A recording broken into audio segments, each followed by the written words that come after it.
Welcome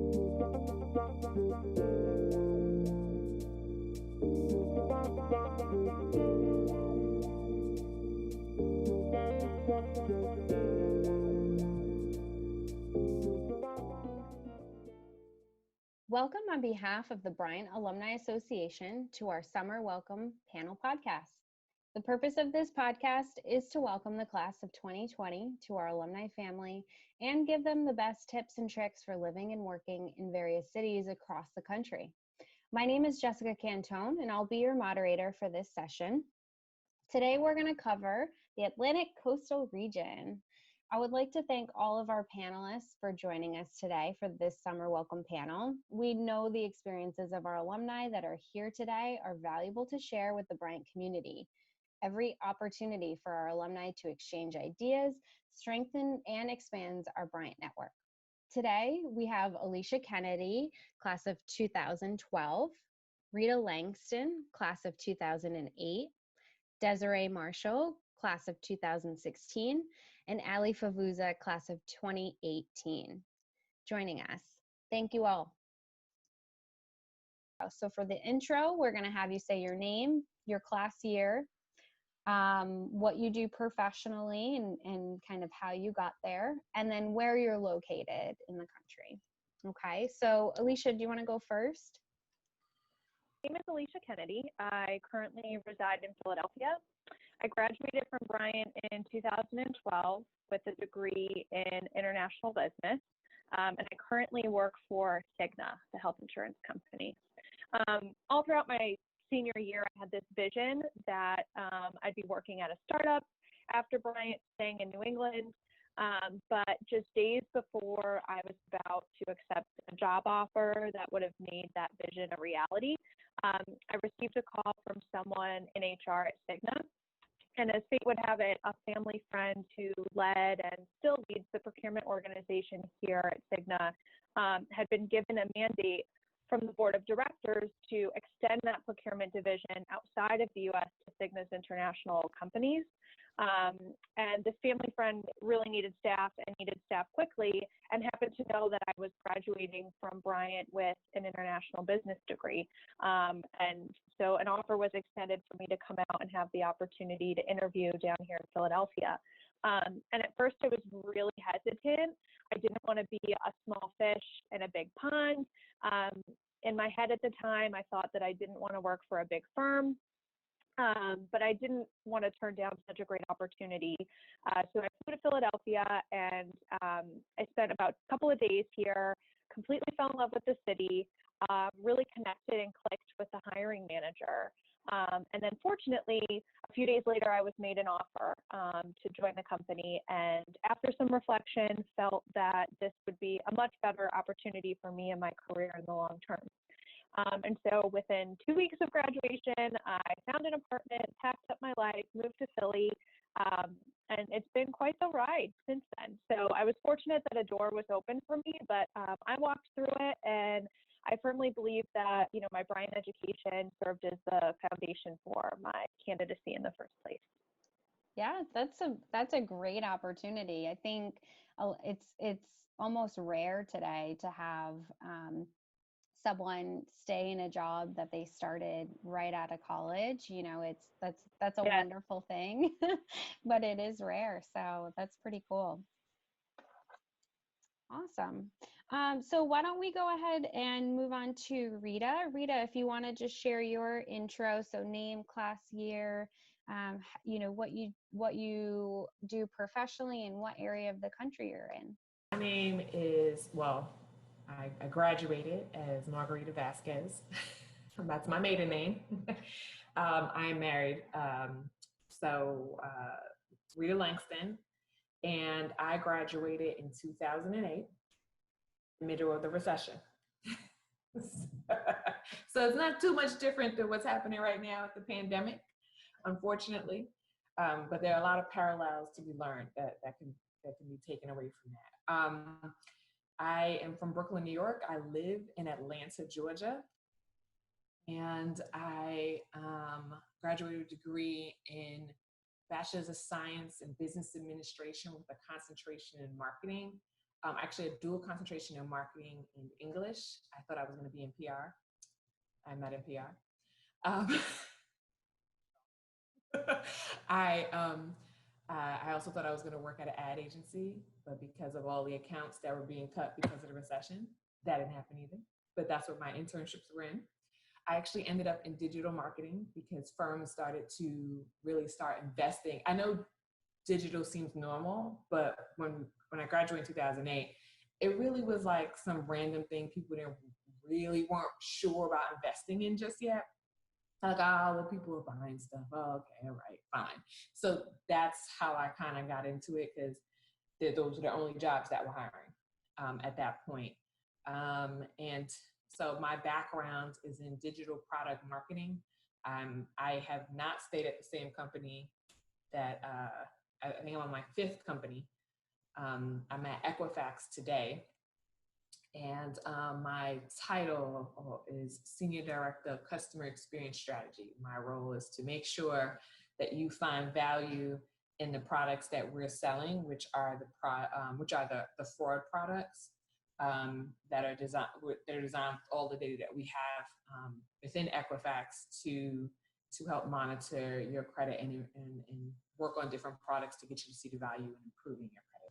Great. Yeah, I think you bring up a really good point that, I think that the class of 2020 is really struggling to figure out how they're going to get through this. And it is a really scary time to graduate and to try to figure out what they're going to do, what their next move is, and not, they all had this grand vision of what was going to happen after graduation. Kind of went down, but you're right that they're not alone, that like others have been through this and we've been there before. And there's a lot that can be learned, especially from alumni that graduated at a similar time in their in the crazy history. Good point. All right, great. So let's go ahead and move on to Desiree, or Desiree, but people call me Des too. It's a nickname that caught on after college, which is so funny. But I actually graduated in 2016 with Jess. Actually, me and her were really good friends in college. And I am currently at Amica Mutual Insurance Company. So this is actually my first job out of college too. So 4 years in, and I kind of have a similar journey to what Alicia was talking about, having this idea in college where you do an internship, you kind of have your straight path, which Bryant is really good about, exposing you to different backgrounds, especially when you're in college. And I thought I was going to be an accountant, working in taxation and mutual funds and in that line of business. And I had gone through multiple internships, and my last year of college, I had my last internship, and I woke up one day, like my senior year, 2nd semester, and I was like, I don't think this is for me. And that was a very scary feeling. And so for anyone out there going through that similar feeling, it is a-okay. I went through that senior year, and actually turning down a job offer that you already signed is pretty scary. So, I ended up I signed the contract, and then I had to then talk with the recruiter that I had a great relationship with and told her that this was just not my path. I graduated with a degree in finance and a concentration of applied analytics. And my passion was really nonprofit work, with budgeting and analytics. And I just was not getting that mesh that I needed, especially thinking my first job out of college. I didn't want to feel like I was so overwhelmed with that job where I didn't then explore my passions. And so when I heard about Amica, because they are closely related with Bryant, they have a really great relationship. And I had been working with them through an organization on campus that I had led. And I had just, wanted to see what they had offered. And they had talked to me about some of the careers there. And so I'm currently a senior account manager, which is kind of like an underwriter for risk. and I have a team of 9 individuals that's under me that I manage. And I also work with a strategic partnership side of the house where we procure different relationships with other companies that we need. So definitely a different background. Right out of college, I went into it's kind of like a future leaders program. So it's a 6-week program, very intense in Rhode Island, because that's where they're headquartered at. And then I was assigned to Portland, Oregon. So I actually went from, I was born and raised in Washington, D.C., and then went to Rhode Island for college, and then was told that in 2 weeks after the training that I would pick up all of my bags and move to Portland, Oregon. And now I'm back, I spent 2.5 years in Portland, and now I'm here in Richmond, Virginia. And it's been a ride, and I was not sure that I would stay with the same company for these 4 years either. So I know that's one big thing that millennials go through.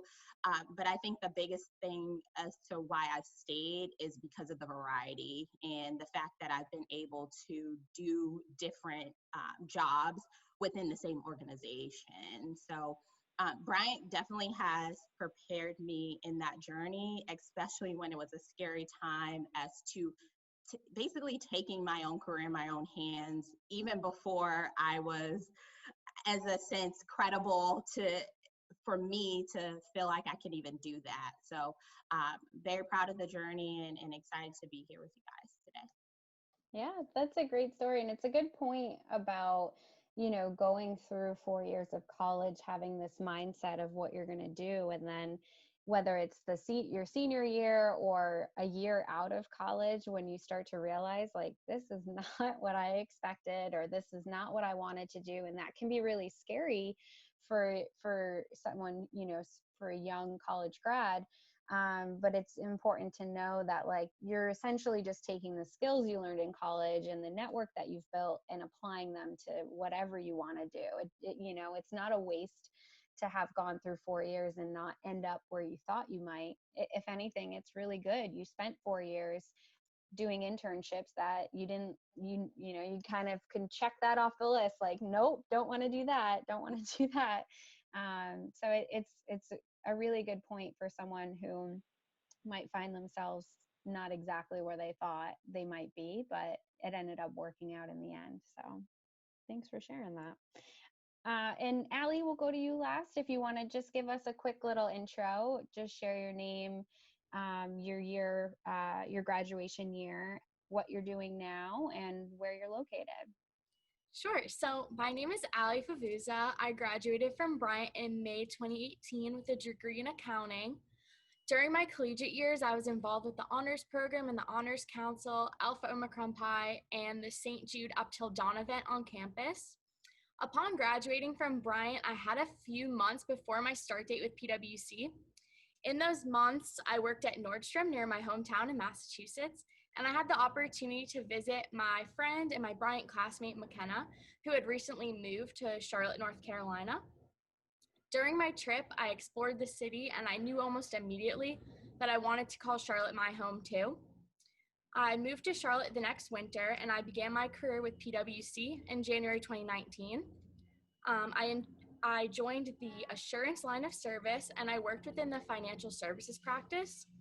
I enjoyed collaborating with my team and solving new problems each day. Outside of my client work, I was involved with the Carolinas People team, and I contributed to development and retention initiatives within my Charlotte office. During fall 2019, I decided that while I enjoyed working for PwC, my audit work didn't really align with my professional goals, so I began to seek other opportunities within the firm. In February, I transferred to the People team, and I currently work as a Human Resources Senior Associate. In my role, I collaborate with a talent consultant and a deployment consultant to support the Mid-Atlantic and the Carolinas private company services tax teams.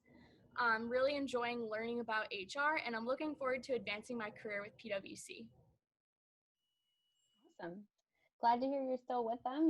Just kind of needed to change, similar to Desiree, being able to stick in, figuring out that you like the company, but finding something new to do is always a good option. So awesome. So I want to move on to just kind of a quick spin off of that. So now that we know where you guys are living, and some of you shared if this was kind of a homecoming or a relocation for you, and Allie, you did just share specifically what drew you to the area. But if you want to, I'll stick with you, Allie, if you want to just talk a little bit more about the Charlotte area and what you like most about it. What do you like living in that area? What do you like living about in that area? What are some of the things you like to do, whether it's work related or just kind of on the weekends, or what specifically drew you to the area that you're living in? Sure. There's so many reasons that I was drawn to Charlotte. It's a city full of growth and opportunity, specifically in the areas of finance and banking. So many companies are relocating and expanding in the area, so it makes it a really attractive place for young professionals like me who is looking to really launch my career and expand my network. Charlotte is also home to an ever-growing list of restaurants and breweries and other activities. I feel like almost every weekend there's a new place popping up, so there's so much to do. Some of my favorite spots in the city are Optimist Hall, Sycamore Brewing, and the Whitewater Center. In my free time, I really enjoy checking out new spots and spending time with my friends. Awesome. It does sound like a lot of fun. Rita, why don't we go to you? What kind of drew you to Atlanta? I don't remember if you said no, you're not originally from Atlanta. So what drew you to Atlanta? What do you like about living and working in Atlanta? So my story is not as cool as Allie's. It's just not. You said you were originally from New York, right? Correct. And one of the reasons why I came to Atlanta is because comparatively, I knew I would at least be able to live outside of my mother's home someplace else. Because even back then, I couldn't go back to my old neighborhood. It was just getting way too expensive, and you couldn't convince me to pay X amount of dollars for what I knew the neighborhood was happening. So it just didn't appeal to me. So leaving just made sense. I went to Atlanta. My then boyfriend, now husband, they had family there, so it just made sense. I was like, let's just pick up and go. So it just kind of worked out that way. From a marketing perspective, I knew there was a lot of companies there already, so I didn't really have a fear of, well, what if it doesn't work out? And that may be a little bit cocky from Bryant. I'm just like, I graduated from Bryant, I'll be fine. The network down here isn't as wide, but there's a lot of competition from G-Tech graduates, UGA, Emory. But it just felt like home. Like it felt like it was still kind of a big city, but it wasn't, it was affordable. And that's the honest truth, graduating in a recession without a job offer on the table and not knowing when I would get a job. So that just made sense. Wish it was a lot more cooler than that, but graduating in a recession just kind of is what it is. And you just kind of need to figure it out. And that was one of my ways of doing it, just kind of picking up, moving. And then it just has worked out for us. Mm-hmm. So. And what would you say you kind of love most about living and working in Atlanta? Like what would you say to someone who's thinking about moving there? It's a lot of fun. I mean, it's a lot of fun to live a lot of places, right? But it's a big city, but the ability to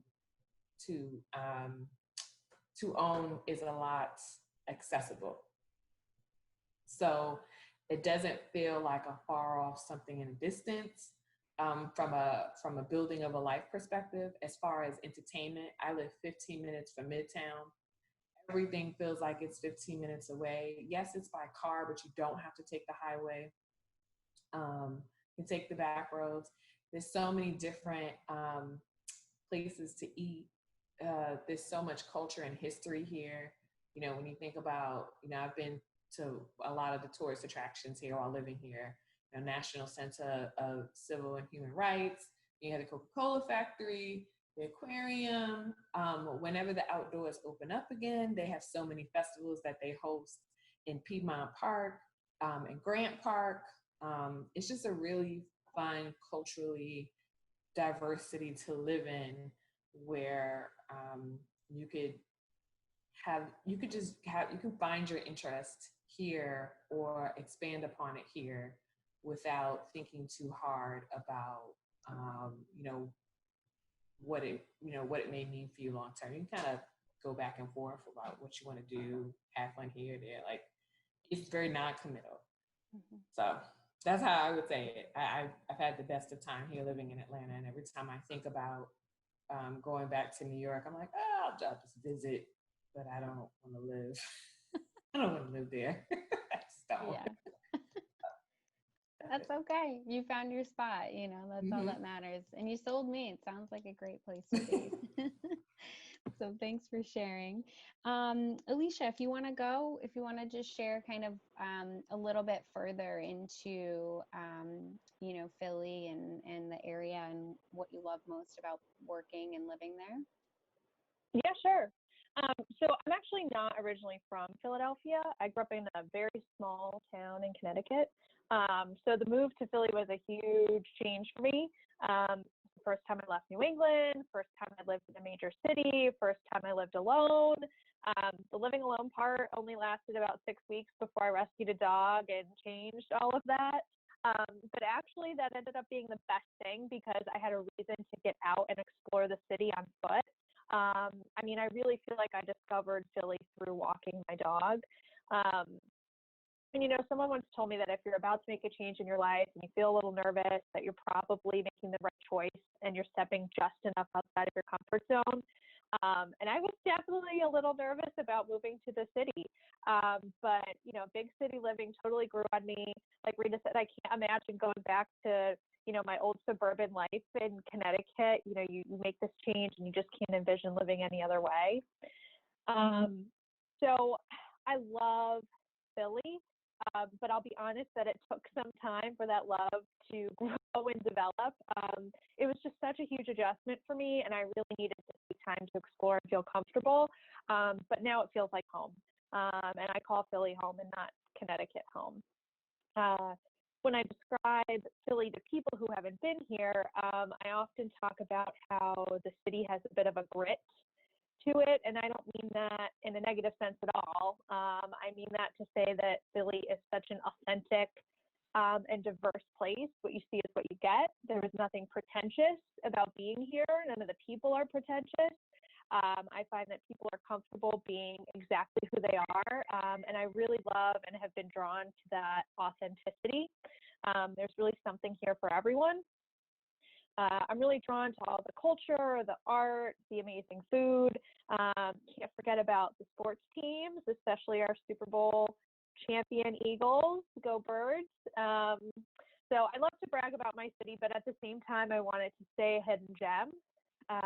But the nice thing is that, my family has really loved coming down here to visit almost too much. And Philly has been kind of a second home to them too. So for future alumni, Philly's not at the top of the list when you're coming from New England. I think people are kind of often drawn to Boston or New York. But this is a very livable, affordable, walkable city. There's a great balance between city life and nature. We're right on a river trail here. There's nearby parks and things. So, I've been here 8 years off and on, and there's still more for me to explore. So, can't rate Philly any higher. It's top of my list.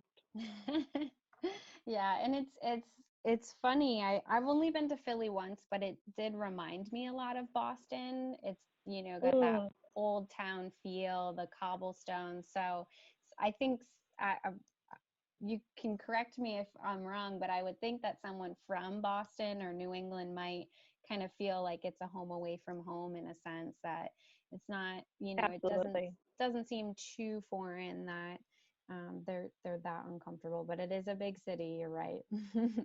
Mm-hmm. All right. And Des, if you want to kind of talk about, what again, brought you to back to the Richmond area or back to the Virginia area, and what you love most about being where you are now. Yeah, so I've actually been back for a year and a half now, so I'm still adjusting. I will say one thing that is in what Alicia spoke to, and everyone on the call, it takes time to adjust to a new city. And actually, right out of college, I went from, dorming or living off, living in townhouses to then trekking all the way to Portland, Oregon. So that was just a huge move. And I think that was the biggest shock for me. And I didn't know anybody. So I had one call from, my manager in that office and a peer that was in that office, but I did not know them. Like, I had no family, not even in California or Washington, nothing. So it was kind of scary, but I'm more of a nomad myself. Like, I love traveling. If I really wanted it my way, I would probably be in another country somewhere right after college. But so it wasn't as bad for me, but then once I got there, it was hard. Like, culture shock is real. I don't care where you come from or where you're going. I even had a culture shock coming to Richmond, Virginia. So, that was a big adjustment for me. And I think it's really like, you really just got to get yourself out there. And that's really what I did was, I went to brunch by myself. I went hiking. I found friends that really helped me explore the city, and not being afraid to do it by yourself as well. Not being afraid to go up to people and say hi. I actually, one of my best friends out there, I had met her at a work event that we have been sponsoring. And I had saw her, she looked really cool, and I just went up to her and we had started talking. And to this day, she laughs at that story. She's like, yeah, I thought you were a little bit weird for coming up to me. But at the same time, like, we are like best buds, and I still talk to her to this day, even with my move. So Portland, Oregon is a really great place to live. Like, I wasn't necessarily an active person where, like, I didn't like to actively be out in nature, if that's right. I don't mind walking a city street, but being active in nature was not my thing. But I grew to just love it, and I fell in love with the city and just the nature and the juxtaposition where you could be in the middle of the city, but then you can be in a forest at the same time. And for me, it wasn't a major city where it was walkable. It's quaint enough where you feel like you can get to different places, and even the outside suburban area is pretty cool. So then kind of segueing to back home, like you said, as it's more of a homecoming. And, I grew up in Washington, D.C., kind of, and that's where most of my family is, and in Maryland and Northern Virginia. So I'm actually in Richmond, Virginia, which is more south. And I wasn't prepared for that as much as I thought. I thought, well, I'm coming back to Virginia. This is D.C., Maryland, Virginia area, but it's actually its own kind of entity and its own, it has its own culture as well, So I kind of went from very liberal, very out there, kind of extremist people where it's like you can see anything each day and people are like, oh, it's normal, to then being more in a settled place. People are a little bit more conservative. And so it's just like, it's interesting to kind of then shift yourself to that, and also still make friends and get used to the area. But I've been very happy because I'm closer to family. And as Alicia said, my family doesn't, like, they come here. I'm only 2 hours away from my family now. But the beauty of it is that I was able to purchase a house here because of, where I'm located. And, Richmond is actually a little gem. It's a hidden gem, I think. I never really considered it before. And a couple of my friends from high school actually had graduated from VCU. So they got me connected with the area.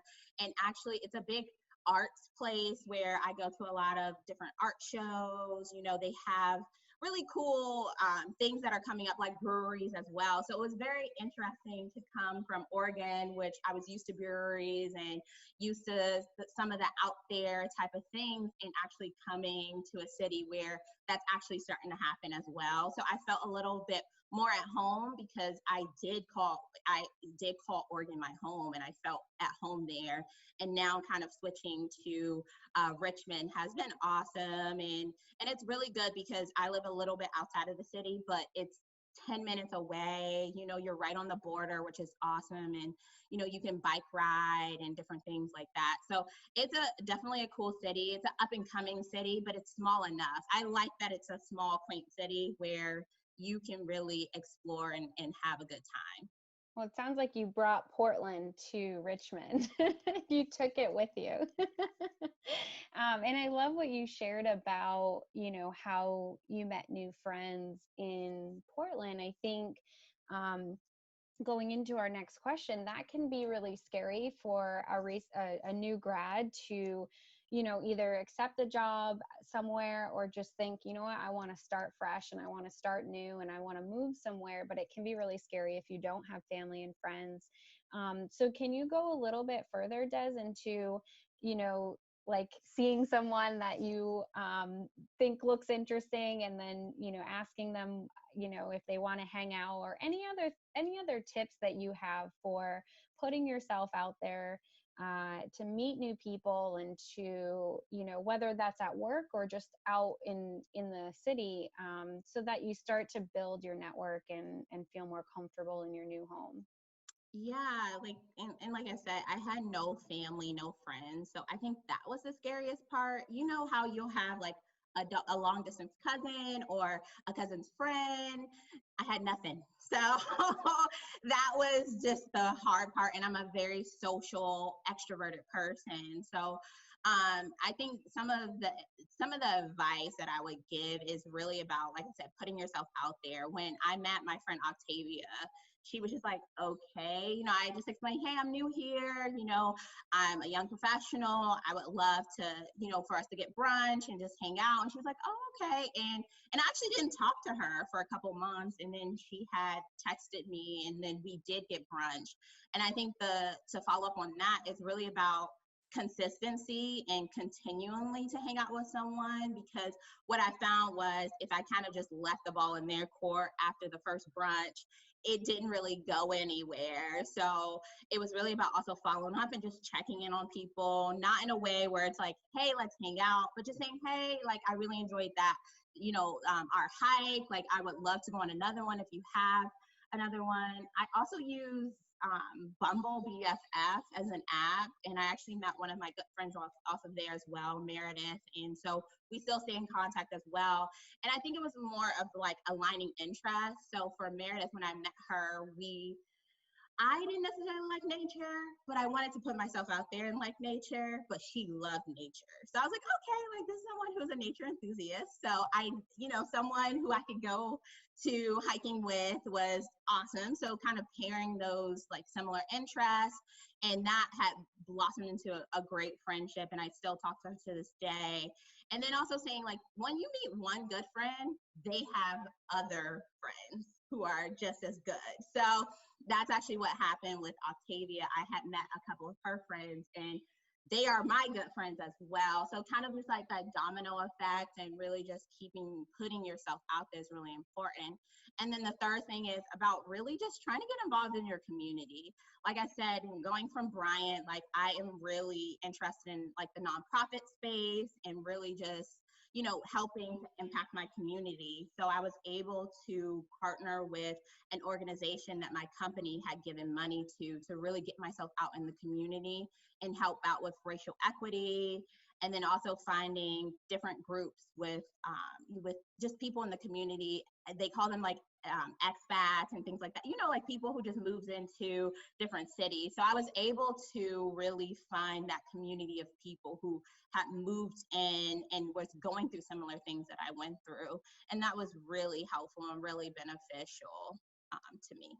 Yeah, that's a great example of kind of using your work network in ways that you don't necessarily think. I think a lot of times people think that, oh, well, I can use my work network for professional uses, or maybe I'll find a friend who has similar interests, but it can go beyond that. And I like your idea of using an app. I've heard a lot of people use meetup, which is another really good one where you want to hang out with people who also like museums. Well, you may not feel comfortable going to a museum and bumping into someone and saying, oh, you like art, I like art, let's hang out. Or if you are more introverted, that can be kind of scary. And so to put yourself in a situation, whether it's through community activism or a social event, you're there with like-minded individuals who you're probably have a high chance of hitting it off with. So I love that idea. Why don't we go to Alicia, if you want to kind of talk about, meeting new people in your city and tips that you have for using your network to, meet friends and so forth. Yeah, great question. And similar to Desiree, this is something I really struggled to do. Fortunately, I did have kind of one extended cousin here that I could rely on, but otherwise I knew no one here in Philly. And when I joined Cigna here, our Philadelphia office did not have a contingency of young people. I was the only person under 30 in my department, and there were very few young people in my building. So I didn't even really have kind of a work network to fall back on. There were a few rotational programs here. Rotational programs are great if you're part of them out of college because they have kind of like a built-in network, but that just wasn't accessible to me. So I did a couple things right away. The first thing I did was join a young professionals committee that was affiliated with the Philadelphia Chamber of Commerce. It's an excellent opportunity for me to meet other young people in the city, especially people outside of my company. I'd really encourage anyone moving to a new city to join something similar. It was also a great way to see other parts of the city that I hadn't yet, try new restaurants, try new venues and locations. So it was a great way to explore. And actually, I didn't mention this earlier, but with my job, I moved to Hong Kong for a couple of years on a work assignment, and I actually followed a similar approach when I moved there, joined a professional networking organization similar to a chamber. Because, your work network is great to fall back on, but sometimes at the end of the day, you want to draw a line. And it's good to meet, people outside of your company as well. The other thing that I did, and this, might be more unique to me, but I love volunteering, especially in my community. And I really wanted to get a deeper understanding of Philly and what's needed here and how I can better serve, this new community that I'm a part of. So I tried to find a couple of local organizations to volunteer with, animal shelter, after school kids programs, that sort of thing. So it was a way for me to get back, get involved, take on, kind of the identity of the city and also, meet other like-minded people. So, and the last thing I guess I could think of is, if you're working, this may not be so relevant post-COVID, but if you're working, at a company that has kind of perk type facilities on campus, like a fitness center or a cafeteria or canteen, or just shared workspaces, take advantage. You never know who you're going to meet next to you in a yoga class after work or in line at, getting lunch. And so those little opportunities can also be door openers to meet like-minded people for both your social or your professional network. And then the only other thing I can think of, and maybe Allie being in HR, you have something to add on to this, but a lot of companies also have employee resource groups as a way to connect employees that have similar interests, whether you're, at Cigna we have people with different abilities, people who work from home, Asia Pacific, Islander ethnicity group. I'm part of a group called Salute, which supports the veteran community. So that's another opportunity to meet people outside of your job function, but within your company, and get connected. Yeah, those are really good kind of out of the box ideas that don't always come to mind. And, even what kind of came to my mind, a lot of companies have like virtual book clubs and, other ways to connect on a social level, but get you kind of collaborating together, which is pretty cool. But yeah, I think some of your community ideas are great as well, because they can be a way to give back to your new community and really establish yourself in this new home and feel like it is your new home, but also meet new people at the same time. So I love that idea. And we'll go to Allie next. Now, Allie, talk a little bit about, what ideas you have, what you've used, or tips that you have for someone either specifically in the Charlotte area, or just in general, ways that you've met new people or used your network to meet new people. Sure. So when I first moved to Charlotte, I was really lucky to live in Charlotte with a couple of my close friends and Bryant classmates. So that definitely helped me when I first moved here, to learn about the area and get to know my new home. But my best advice for meeting new people is to be authentic and be open to new opportunities. I think something that really helped me was just saying yes to plans. So I became really close with some of my coworkers. So definitely say yes to weekend plans with them, or try eating lunch away from your desk, or grabbing a coffee, taking an afternoon walking break, or even suggesting an after work happy hour or dinner. Something else that really worked for me was asking my coworkers or asking people for recommendations, or mentioning a new place in the city that you really want to check out, and then inviting them to join you. So this really helped me to explore Charlotte and get to know new people and make a good core group of friends here. Yeah, I love that idea. You're like, oh, there's that new vineyard that opened. Have you been there? Want to go? That's a great piece of advice. And then Rita, if you want to talk about, some of the tips you've heard throughout, your time in Atlanta, or if someone was moving to Atlanta, some of the tips that you would share with them to, kind of establish themselves and meet new people. I'd say figure out what you're interested in, what you're passionate about, similar to what Desiree was talking about. And then from there, extend it into something that would be a hobby and get involved. That's the advice I would give to anyone. Me, what I did was almost all of my friends are people I used to work with. As I said earlier, on my fifth company. So you don't really know who your friends are until you leave the company and those colleagues start reaching out to you to do stuff after you leave the company, because now the convenience of work is no longer there. You will learn that you will have friendships of convenience, and then people who are genuinely interested in spending time with you and wanting to hang out. So that's, to be fair, as I'm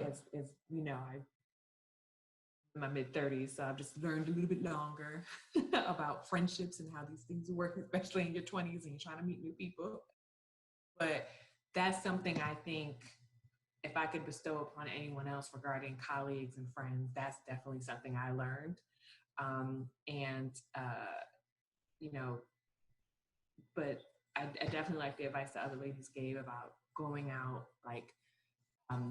and taking a walk during lunch away from your desk, because that's where you will meet new people in different departments who you may have a joke with, and they invite you somewhere random on the weekend. That's your opportunity. Just go. Especially if you're not doing anything else, just go. And those are the times when you'll realize these are people who are interested in getting to know you, minus work.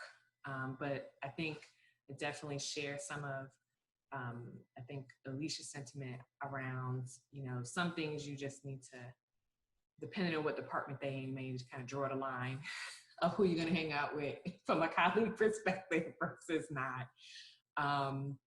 So yeah, it's a mixed pot, but since I moved here with someone, I think because I'm so introverted, I didn't have to go out and do things, and so I think that was a privilege that I think kind of stunted who I met and hung out with, because now I'm meeting a whole bunch of people that I probably could have met years ago. So I'm a late bloomer. That's okay. And you bring up a good point that, there are going to be periods of time throughout your whole life where you're just meeting new people, and you grow apart from other people, and I think it's okay, just I forget who said it, but remember to keep reaching out, keep reaching out to the people that do matter to you, and stay connected if they truly mean something. So the last thing I wanted to talk about was utilizing, your Bryant network. And I think that's really important when it comes to not just professionally, but socially as well. We do have pockets, certainly, of Bryant alumni in areas across the country, but even just, especially now, people find it, I think it's easier to stay connected with people virtually. So if you want to just kind of share how you've used your Bryant network, have you stayed in touch with professors or mentors, or anyone else that you've kind of met along your Bryant journey, and if not, if you have some advice of how you would have maybe wanted to stay connected and keep that Bryant network strong, because it can be a really good network to tap into. So, Allie, why don't we go to you first if you want to just kind of share your Bryant network story. Sure. So my Bryant network has definitely made such an impact on my career path. My network really helped me when I was at Bryant trying to decide on a major, explore companies, secure internships at PwC and Boston Scientific, and even find my new home here in Charlotte. So like I mentioned before, I live here with some of my classmates. We've had so many other classmates come and visit, which has been really fun. So the relationships I've built at Bryant have really proven to be so strong and so valuable. So I really believe that Bryant provided me such a great foundation and the tools that I need to find success in this new city and as I navigate my career. Also, I mentioned before, during my time at Bryant, I was involved with the St. Jude Up Till Dawn event that is hosted on campus. So our advisor for the event actually connected me with the St. Jude regional office that's down here in Charlotte. So this allowed me to really continue my involvement with an organization that means so much to me. And I've been able to get involved with the Charlotte Walk Run to End Childhood Cancer event committee. So that has also allowed me to build more relationships in the city and really continue to work for an organization that means so much to me and that meant so much to me when I was in college too. Mm-hmm. Yeah, that's a really awesome opportunity. I'm glad to hear that you were able to kind of continue that on, and sharing about how friends are always wanting to visit. That's a great way to kind of have mini reunions and reminisce about your college days. So I love to hear that. Alicia, why don't we go to you if you want to kind of talk about your Bryant network and kind of how you've used it throughout your life to today. Yeah, sure. So as I hinted at earlier, I didn't rely too heavily on my Bryant network in terms of finding a job or evolving my career. To the earlier point that was made, I did rely on my Bryant education though, and I really do feel like that served such a strong foundation for me to start my career. But that said, I've definitely stayed in touch with Bryant faculty, professors through social media, email, and I think being part of the international business, so the IB program, really gave me a family. We call ourselves the IB family, and we really joke that we're stuck with each other for life. And so I've been so fortunate to have that small network to fall back on. I have a global role, and I travel internationally quite a bit for work, well, pre-COVID anyway.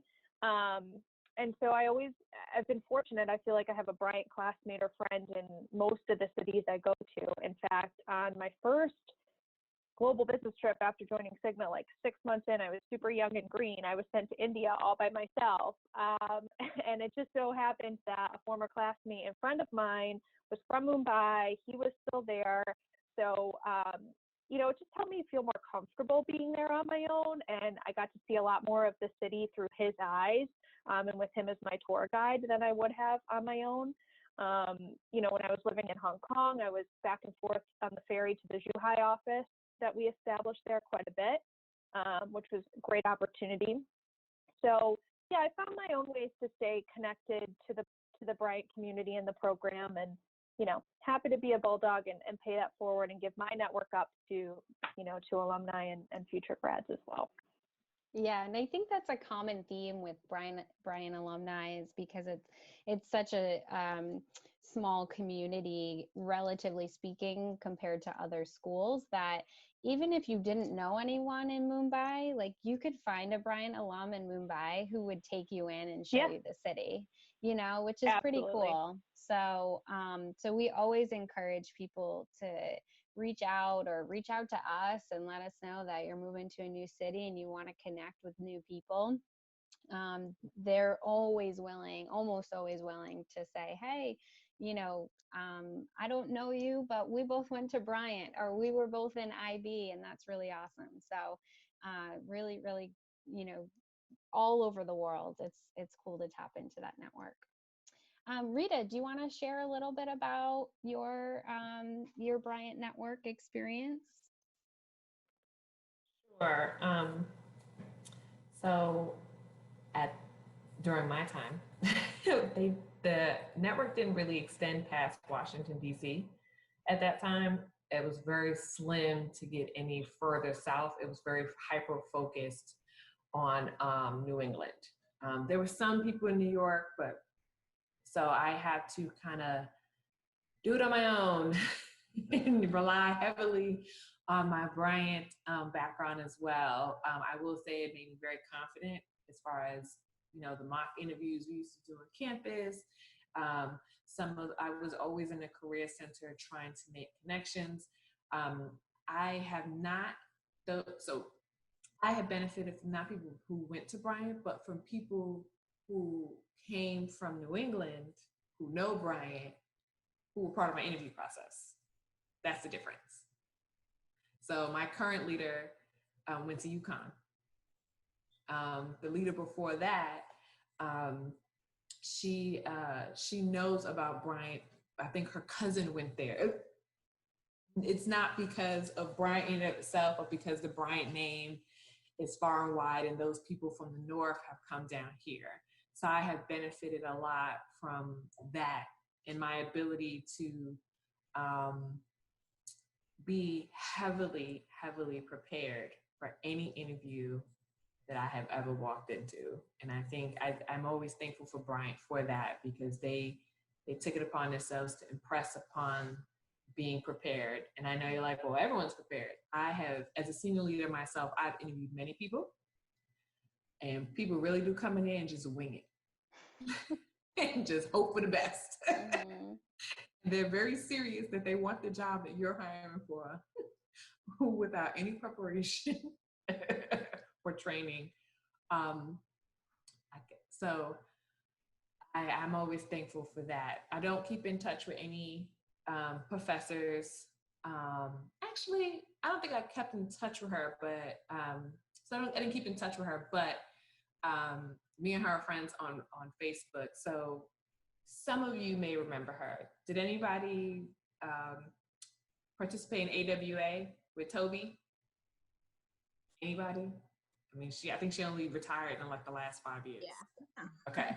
So I was the leader of AWA.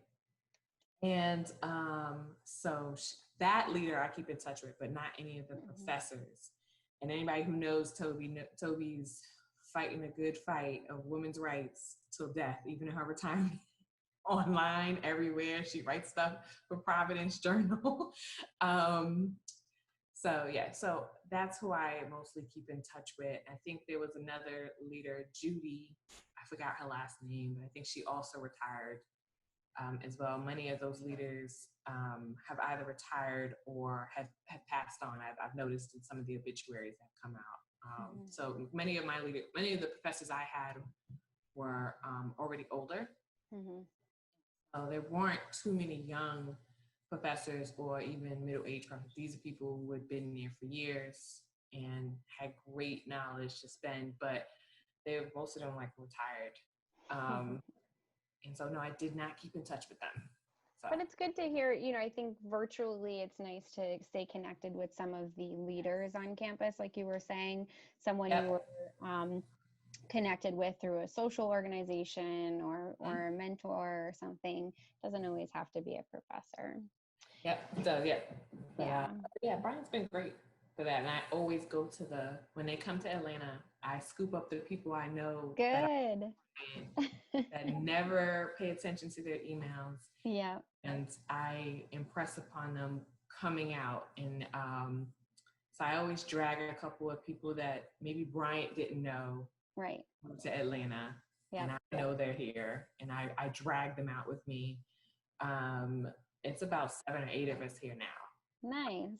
And but I don't know if that's like in the alumni engagement information that they sent, because they would have to be engaged, right? So yeah, it's true. It happens all the time. We have alumni who get, they get that constant, like, come to this DC event, come to this DC event. And they're like, I don't even live in DC, like, I'm sorry, you didn't tell us. you need to tell us, right? So I impress upon them, we need to go out and support as much as possible. So it's like me and this other guy from like the early 90s. Nice. Ask all the people that we know are here. Literally drag them to the event. Yeah, good. So, yeah. We need more people like you. Seriously, Rita. I wanted to follow up, let Desiree have a chance to talk a little bit about her Bryant network. Just a little bit about how I've been using my network. Actually, I think because the relationship that Amika has with Bryant, a good amount of alumni actually work for Amika. So I have come across a couple people in that organization. Actually, one of my first trainers was a Bryant alumni, and she kind of took me under her wing. And it's good to kind of bounce things off of her, especially when I am not working directly under her with my professional career, and then even looking elsewhere, because it was a point in my career where I felt like this was not the job for me, and I needed something new and something fresh and something different. And I was able to, reach out to her, and she was able to connect me with some other Bryant alumni. And that was pretty awesome, just kind of exploring different careers, but also having someone that I could trust in and talk to about it, and knowing someone who understands the background we come from with our educational careers. So that's really has been a great professional network there. And then it was very funny because when I was in Portland, Oregon, one of the supervisors that transferred in, she was actually an alumni as well. So even throughout the company in different geographic locations that I've been in, they have come up, and you just automatically have a connection there, and you can kind of talk about it, and you can speak to like the education that you've received. And I think Rita was talking about just being prepared. I think that's one thing I did come out knowing. Like, I feel like critical thinking skills and being prepared for interviews, or just the way you handle yourself when it comes to networking, or just putting yourself out there more in a professional sense, that has really been my Bryant background. And then, of course, on the other side, which I really, really appreciate about Bryant, it's like the international background and the community that you create. One of my best friends, I was in her wedding. She's from Jamaica. And so I was in her wedding in, last January. So just like also creating those lasting friendships that you can take on has been amazing. And each year I used to come back to Amika, which is down the road from Bryant. So I would always come to visit the campus. So I still stay in touch with some people in the ICC, like May Lee and Kevin. And then also, it was so sad, Dr. Seidelmeyer, me and him were really close because I worked in the Students Affairs office before I had left Bryant. And, that office with all John, all of them in there, and Judy, it was just a really tight-knit community there that I could feel like I could come to and just hang out with. So I still try to come and visit at least once a year. I haven't been back this year, actually, which is funny. I'm closer now. I haven't been back, but I think that it's really important to continue to, tap into that network, especially when you have life transitions or professionally or personally that I've been able to navigate with my Bryant network wherever I've been. Yeah, and I love your point about like having someone even in Portland that you could connect with that you didn't know. I think to Rita's point, even 20 years or so ago, it was a really condensed network, but you are starting to see that outreach a little bit further and a little bit further every year, which is really cool because even if it's been a couple years since you graduated, you can still tap into that network. So now you can start to meet people that live in your area, even if they're younger or older than you. It's a lot more accessible now, which is pretty cool. The whole point of this series was to welcome the class of 2020, just like we would have done in person, as Jess was saying. But since we're not allowed to do that, we were just hoping to give the class a little congratulatory message, and maybe like a little word of advice or some uplifting encouragement. Congratulations, class of 2020. I hope you enjoyed your Bryant experience. I hope you know that you will forever be a Bulldog. And I hope you think back of your time at Bryant fondly and with pride. I wish you all the best as you begin your career and this next journey and chapter in your life. And my best advice is to make sure that you do something every day for yourself that makes you happy. Congratulations to the class of 2020. Way to go. This is a huge accomplishment, and I wish you all the best of luck in the next step in your journey. I just wanted to say, class of 2020, congratulations. Honestly, this is a really big year and never feel like this year is already over. It is just begun for you all. And I definitely think 2020 is still the year of vision. It may not be our idea of a vision, but I definitely think that this is the time to really utilize that background that you had received at Bryant, being innovative, thinking outside of the box. And it's really, we need you in this day and age where, you are the new entrepreneurs, the electrical engineers, the business owners. And that's really what Bryant has prepared you to do. So get out there and know that we're all here rooting for you. I have a couple of tidbits that have helped me. I hope to bestow some good stuff along the way. But now, congratulations, class of 2020. The number one thing you need to keep in mind is that success is not a straight line. Okay, it doesn't mean you go all the way up to the top. You may go to the side, you may go up, you may go back, but success is not a straight line. Also, know the difference between a mentor and a sponsor in your corporate environment. A sponsor is someone who talks highly of you even when you're not in the room, and they bring you along for the ride of their own career. And then there's mentors who tell you how to get it done. In addition to that, don't be afraid to take on a mentor that doesn't look like you. Okay? That's not in the same age group as you, that doesn't look like you, kind of the same background from a class perspective or ethnicity perspective. The way they were taught to do it, there's some stuff you'll take from them and some stuff you'll just go over your shoulder and decide that's not it. But you have a lot more training than you think you do, and you're a lot more prepared than you think you are. And this time and moment in history will pass. And it seems like you were so well prepared and you were ready to get out there, and then things happen. Okay, it's fine. You'll be good, but be open to opportunities that are a little bit out of your field. You just be open to it, because when the economy comes back, you'll be ready. So that comes from the person who graduated in the middle of the recession.